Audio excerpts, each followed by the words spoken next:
Hello, my name is Laura, and I'm a 31-year-old woman. I come from a family that didn't have a lot of money. We had enough to get by, but luxuries and extra outings were out of our reach. Because of this, I was determined to work hard to improve my situation.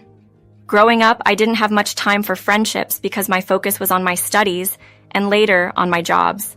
This dedication eventually paid off when I earned a scholarship to a prestigious college. It was there that I met Bruce, who would later become my husband. We quickly became part of the same circle of friends and started dating. After 3 years together, we got married. Despite the normal highs and lows of a relationship, nothing seemed to threaten our bond. Years of hard work led me to a well-paying job that allowed me to afford luxuries I never had before. However, because Bruce earned much less, I found myself covering most of our expenses, including more than just rent and utilities. Despite this imbalance, our love for each other kept us strong and we rarely argued. Our main disagreement, however, revolved around the dream of buying a house. Owning a home was my ultimate goal. It represented success and achievement for me. Bruce shared this dream, but our financial realities were quite different. Despite our discussions, it became clear we hadn't fully understood each other's financial situations. Bruce earned significantly less than I did and had a poor credit score due to late payments and overspending. Discovering the true state of Bruce's finances after we got married was a shock, especially since we had kept our finances separate before marriage. The realization of our differing financial situations brought tension into our relationship, challenging us in ways we hadn't anticipated. Despite the financial challenges Bruce brought into our marriage, my love for him was unwavering. I couldn't imagine leaving him over money issues. As his partner, I believed in sharing not just his joys but also his burdens. This commitment led me to shoulder both our living expenses and help him tackle his credit card debts. It took a year of diligent payments and financial management to improve his credit score, even slightly. However, this dedication meant I had no chance to save money, a fact that Bruce found hard to believe. Bruce, under the impression that we had a significant savings account, was shocked and upset when he discovered we didn't. His disbelief turned into a confrontation about our financial contributions. Despite earning less and contributing little to our expenses, he questioned how it was possible for us not to have savings. I explained the reality. His debts and minimal contributions were draining our finances, preventing us from saving. Bruce argued that he didn't mind living more simply, but I reminded him of his previous dissatisfaction with budget-friendly choices. An attempt to save money by switching to generic brands had led to a week of complaints from him, proving that frugality wasn't as acceptable to him as he claimed. The conversation shifted to the topic of buying a house. Bruce couldn't understand why. With the amount we spent on rent, we couldn't afford to buy a home. I tried to explain that it wasn't that simple, especially with his credit situation. I suggested that our focus should be on improving his credit score first, ensuring we could jointly afford and truly own a home in the future without financial strain. I reassured him that once our financial health was in a better state, we could begin looking for our dream home together. Bruce's persistent push to buy a house was exasperating. It felt like I had to explain financial basics to him as though he was a child, even though he was fully grown and should have understood these matters. Despite any attempts to save what little money was left over each month, we were nowhere close to affording the required down payment. Furthermore, the mortgage would have to be solely in my name, placing a heavy financial burden on me alone, a responsibility I wasn't eager to take on by myself. Bruce's subtle signs of disappointment were meant to remind me of his dissatisfaction, but I found it hard to sympathize with him. Given his financial mismanagement, I felt he should have been thankful that I stayed and supported him, rather than expressing ingratitude, which only served to irritate me further. Regularly, Bruce lamented being the only one among his friends without a home, branding it as a source of shame for someone his age. He employed every form of emotional manipulation he could think of to pressure me into buying a house, actions that left me feeling more repulsed than persuaded. I was baffled as to where he thought the money for such a purchase would come from. When Bruce saw his attempts were futile, he escalated the situation by involving his mother, Angela, hoping she could sway me. He conveniently arranged her visit while I was at work, catching me off guard upon my return. Angela's presence under these circumstances confused me. I was unaware of any significant struggle we were supposedly facing, according to Bruce. The conversation took an awkward turn when Angela mentioned the house buying issue, revealing Bruce had complained to her about it. Despite her intentions, the situation only highlighted Bruce's inability to handle our disagreements maturely. While Angela proudly stated she had raised her son to turn to her with his problems, I couldn't help but wish Bruce had approached our challenges as a partnership, rather than seeking external pressure to get his way. After a tense discussion with Angela, Bruce's mother, we reached a tentative understanding about our house-buying dilemma. Angela inquired if the resolution was to have Bruce wait another 4 to 8 years before owning a house, to which I confirmed, emphasizing that it was the practical timeline considering our financial situation. Angela questioned how I could seemingly deny Bruce like this, unaware of the full context I had shared with Bruce previously. I explained that without sufficient savings for a deposit, and considering Bruce's previously low credit scores, which I had worked hard to improve, taking on a mortgage would place an unfair financial burden solely on me. Angela challenged the notion of this burden, questioning my love for Bruce and suggesting that true love would overlook such practical concerns. While I reaffirmed my love for Bruce, I also stressed the importance of making decisions based on logic rather than emotion alone. Angela offered to lend us money for the deposit, but I declined, insisting that I wanted to purchase a house with our earnings. I mentioned that Bruce was welcome to accept her assistance if he chose, but it was not a route I was comfortable taking. Exhausted from the day's work and the heated discussion, I excused myself to unwind. As I retreated, I could hear Angela accusing me of selfishness for not immediately jumping at the opportunity to buy a house, but I was too drained to engage further. The repetition of explaining our financial reality to both Bruce and his mother had worn me thin. Deciding that enough energy had been spent on the matter for the day, I opted for a hot shower to relax and clear my head. Later, sitting in the tranquility of my bedroom, I reflected on the day's events. Bruce's decision to involve his mother in our private financial debate was upsetting. I've always believed that relationship issues should be resolved internally, without dragging in outside parties, a boundary Bruce knowingly crossed. His action, aimed at pressuring me into agreeing to buy a house, struck me as a desperate and disappointing strategy. This intrusion into our personal matters left me feeling frustrated and questioning the dynamics of our relationship. Bruce's aspiration to match his friend's homeownership status underscored his reluctance to strive for financial improvement. While his friends achieved their financial goals through dedication and hard work, Bruce remained content with his entry-level job since college, viewing any career advancement as too cumbersome. Despite my efforts to encourage him to seek better job opportunities, his comfort with the status quo made any change seem daunting.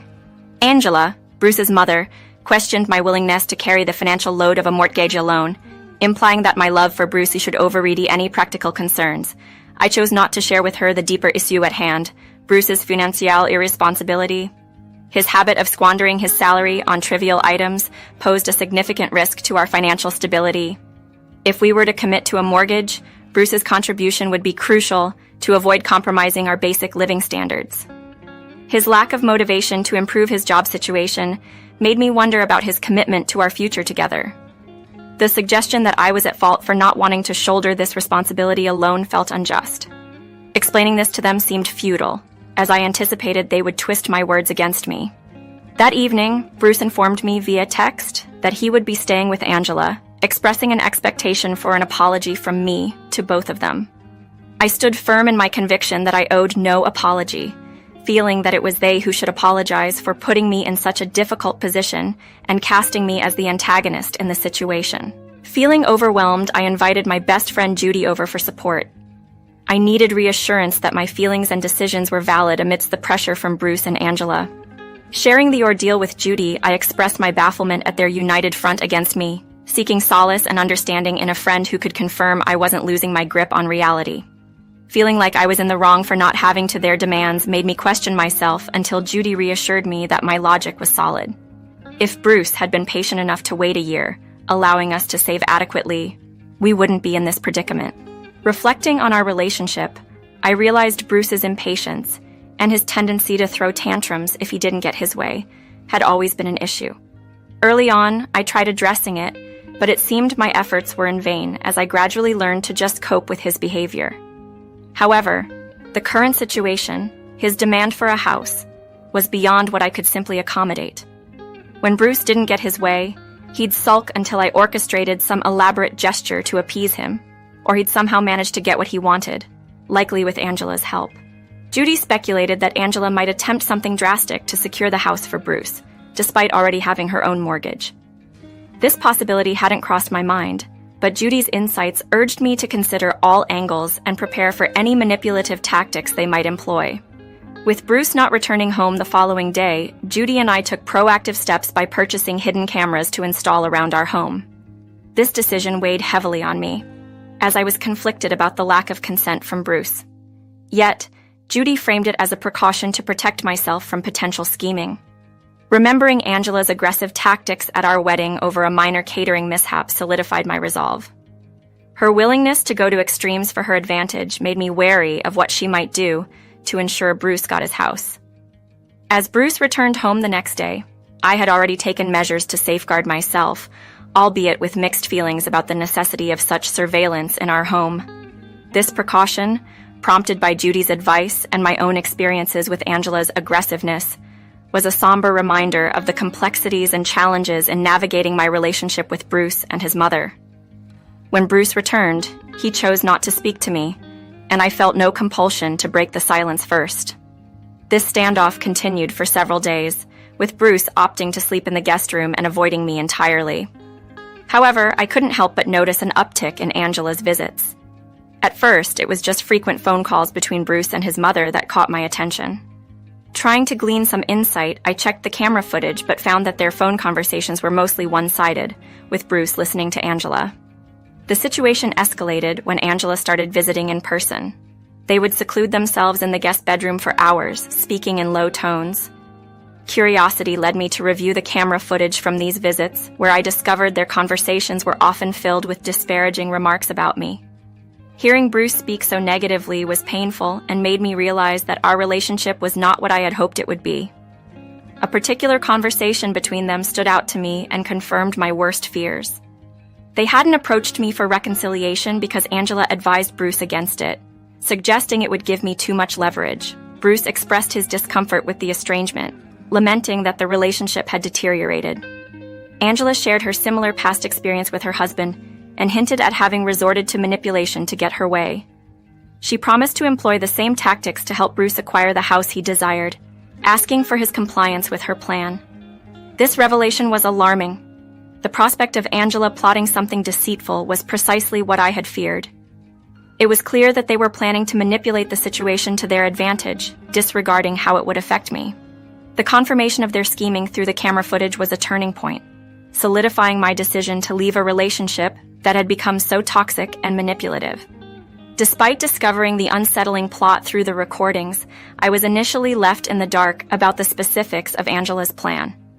Just like Bruce, I had to patiently wait for her scheme to unfold. Engulfed in work the following day, I had no opportunity to keep an eye on the happenings at home. By the time I returned, drained from the day's toil, Bruce's unexpectedly cheerful demeanor caught me off guard. His sudden affection sparked my curiosity, reminding me that Angela's plan must have come to fruition. Escaping under the pretext of needing to freshen up, I rushed to our room to check the recordings. My fears were confirmed. Angela had manipulated documents to secure a house in Bruce's favor, deceitfully involving my bank accounts and taking out a mortgage under my name. This betrayal, risking my financial stability and credit, ignited a fury within me. Yet the late hour meant I had to wait until morning to take action. First thing the next day, I sought legal counsel, taking Judy along for support. We initiated legal proceedings against the forgery, ensuring all necessary steps were meticulously followed. Upon my return, I found Bruce still basking in his oblivious joy, with Angela radiating triumph. Their casual inquiry about my day off work was met with the harsh truth of their actions. Confronting them with the revelation of the forged documents in my name, I watched as their smugness faltered. Bruce's naive excitement over the house, blind to the legal and ethical ramifications of their actions, was appalling. When I challenged the morality of their choices, Bruce deflected, framing his desires for a better life as justification for their deceit. Their attempts to dismiss the gravity of their actions only deepened my resolve. The realization that Bruce valued material possessions over honesty and integrity marked a turning point. Their disregard for the consequences of their scheme, and Bruce's accusation of my having a fragile ego for objecting to their criminal actions, underscored the deep flaws in our relationship and Bruce's character.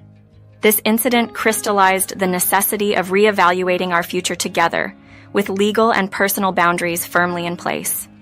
Indeed, I did accuse them of a crime, because that's precisely what they had committed. Bruce's vague aspirations for a better life fell flat as a defense.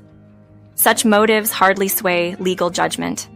Their confidence in my lack of evidence vanished when I revealed the recorded conversation on my phone, displaying their panic-stricken faces as they realized the gravity of their actions. I informed them that legal actions were already in motion, advising them to seek legal representation promptly. With my essentials packed, I sought refuge at Judy's, stepping into a whirlwind of court appearances and legal battles. In court, Bruce and Angela attempted to paint me as the antagonist, yet no amount of vilification could excuse their act of forgery. Bruce's defense that he was coerced by Angela crumbled without evidence of any threat from her. Given Angela's history with forgery, she received an 8-year sentence, while Bruce faced 3 years. The reality of being entangled with criminals was unsettling, yet it propelled me to take measures to rectify my financial standing, successfully removing the fraudulent loan and restoring my credit score. Breaking away from my lease, I moved in with Judy, embarking on a journey to rebuild my life from the ground up.